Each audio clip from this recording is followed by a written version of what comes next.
Hello all and welcome back to my channel. So today I am reviewing another independent horror film by director Frank Palangi, and this is a slasher and it runs for 1 hour and 1 minute. So let's go ahead and check out the trailer.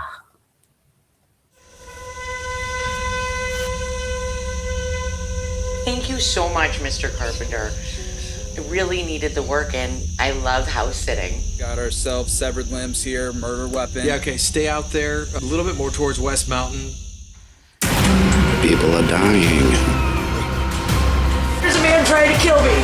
Who's trying to kill you?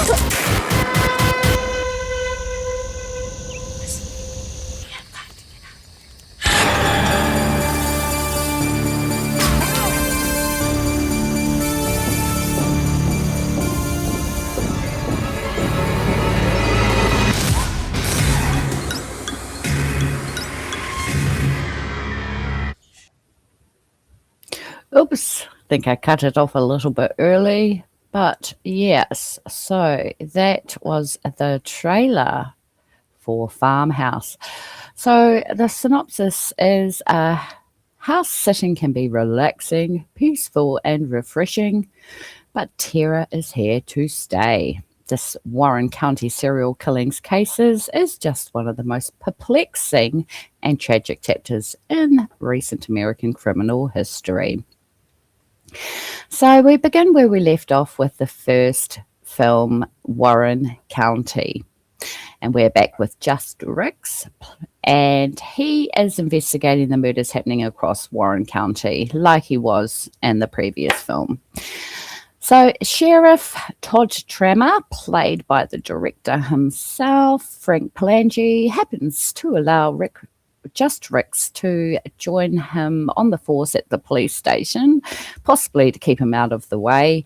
I enjoyed the fact that due to the podcaster having eyes on the ground through his fans, he is able to help the sheriff bring in tips to possibly apprehend the masked serial killer. So we get to Mary, who is house sitting, and she's being stalked. So she calls her friend Charlene to stay with her because she's freaking out. This kickstarts the film into action. She eventually has to explain to the sheriff why someone was murdered on the property. And I enjoyed the bloody, gory scenes. They were executed well enough for me to have that feeling of dread, which is really good. And which is what we as filmmakers, reviewers and fans want to see in a slasher. So there are also slower scenes that help to break up some of the intensity level, so that we have an up and down type of situation going on in the storyline. But I do think that some of the scenes were a little drawn out, particularly when Mary arrives at the house.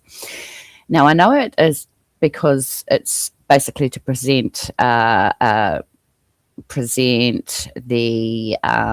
feeling, I suppose, that nothing bad could possibly go wrong in a location that's such a serene environment. And it also shows the viewer how isolated the farmhouse is, to the point where they are actually using landline phones. So when it came to the landline phones, it kind of it sort of took the tone towards, say, the 90s sort of vibe, 80s, 90s vibe.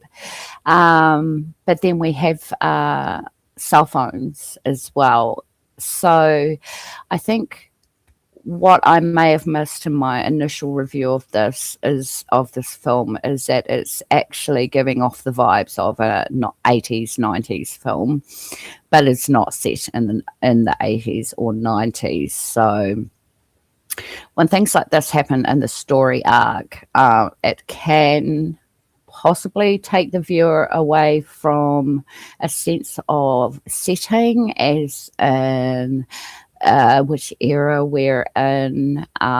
So using things like landline phones, I know it might not seem like a big thing, but actually it can set an era, as in which era the film is supposed to be filmed in.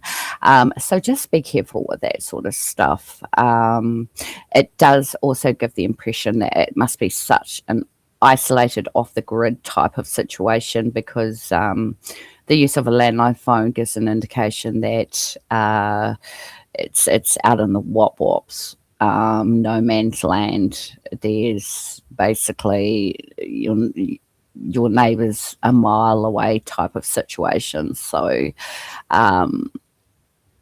that's all good. But when she arrives at the house, what happens is there's a to set the scene. There is quite a long segment which I thought could have been cut down quite a bit, because I basically got the point of it after about 30 seconds, that it's isolated, it's rural, it's beautiful, all that sort of stuff. But it took me a little bit out of the story to see her sniffing the flowers, running around the field, looking at the property and all that sort of stuff. I think that could have been just condensed a little bit more, and maybe it could have given time to flesh out some of the other bits in the story. So yeah, there's just moments like that. There weren't very many. This was the most the scene that kind of, I know it is to set the tone, but it kind of could be a very fine balance there, where we're not too taken out of the story that we forget the tone, which is really important. So there is one other instance where I did have to wonder why Deputy Anderson was even in the film, because he comes in a little bit later. I found it didn't really add anything. So I guess my point is to be very intentional when it comes to choosing characters. It might look all good on paper, but once it's transferred over to a film, well, you might find that a character is redundant, and I kind of felt that way with Deputy Anderson. But that's just me. So anyway, well, this film it was like a little bit of a mixed bag for me. I don't particularly think this is one of Frank Palangi's strongest films. I would say, and I'm only saying that comparing it to his other films, Say Cheese is definitely my favourite film from Frank Palangi. It just had everything in it. And anyway, I've got a review on the channel about Say Cheese, so if you want to go and look back on that, that would be great. So yeah, the problem also I have is that basically I wanted everybody to die, because I didn't have any investment in any of the characters at all, and it's not good if the viewer can't connect to any of the characters. It can have the effect of, well, what it does is, if we don't have any investment in any of the characters whatsoever, do we care about the story? Do we care about the film? That's basically what you have to think about when you're producing a film, whatever, is characters. Are they robust? Have they got personalities? Do they develop? Do they evolve? Is there something significant about their characterization that they're actually in the film? And unfortunately, I didn't connect to any of the characters. In fact, like I said, I just wanted them all to die. And yeah, so if you can't invest in the characters, there's not going to be any emotional payback. So when, say, a significant character gets killed off and we're meant to feel a certain way, like sadness or go through an emotional journey, it's not going to work if we don't have any investment in the characters. So, for instance, I'll say, like, the character Charlene, right from the start, I didn't like her. I found her to be very abrupt, very bossy. I've seen her in Say Cheese, and she was a much better cast in that. And I also felt I was taken out of the story when the fans of Just Rick came on to his podcast to rave about how much he means to them and how much the podcast means. I guess it is building up the Just Ricks to be the most predominant character in the film, besides, say, the sheriff. But then, in saying that, it did give us a chance for us to see more killings later on in the film. So the dialogue could have been done a little bit better, and it didn't actually pull me into the story. So a stronger dialogue would help immensely to give the viewer a more impactful experience.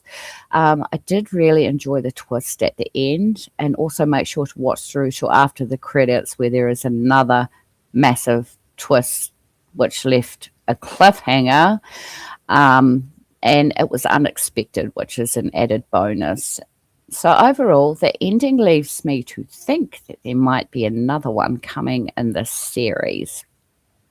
So the gore scenes are great. They're fantastic. I even got a massive jump scare in one of the scenes, which is what we as horror fans want to see in a slasher film. I like the different camera perspectives, some visceral close-up shots, a bit of SOV filming happening as well, where we get a more intimate point of view. So the music was okay, but considering the director is a musician, I would have loved to have heard more of his music throughout the film. There was one piece of music that didn't gel with me. It sounded like elevator music, which horror fans don't really like unless it's set in a elevator. Anyway, so just be aware that when you use musical pieces, use them wisely. But it's definitely a good enough slasher for me to recommend. And I will link in the description actually where you can go watch the film, because it's ready to watch on Amazon Prime in every country except New Zealand, probably. Yeah, so there's some really good stuff happening in the film. I enjoyed seeing Frank Palangi play a cop. He suited the role, which was good. Yeah, so overall, I'd say give this one a go. It's you might have mixed feelings about it. I, of course, am only giving my opinion, so take it with a grain of salt if you like. But yeah, so that's been my review of Farmhouse, which is now out on Amazon Videos. And yeah, until next time, stay safe out there, be kind, and take care. And I'll see you next time. Bye for now.